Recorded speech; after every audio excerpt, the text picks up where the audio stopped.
Kahapon lang, ang anak ko ang pinapalayas sa opisinang ito. But now, it's your turn. Gusto mo bang kalad ka din pa kita palabas?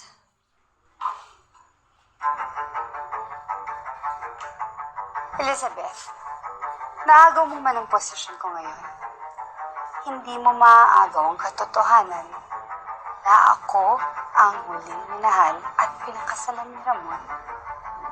Ako ang Mrs. Lorente at hindi ikaw.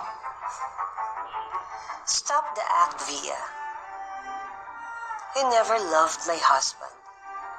Pera lang ang habol mo sa kanya. Kinuha mong lahat ang para sa akin. Binabawi ko lang ngayon. Baka ikaw ang hindi tunay na nagmahal kay Ramon.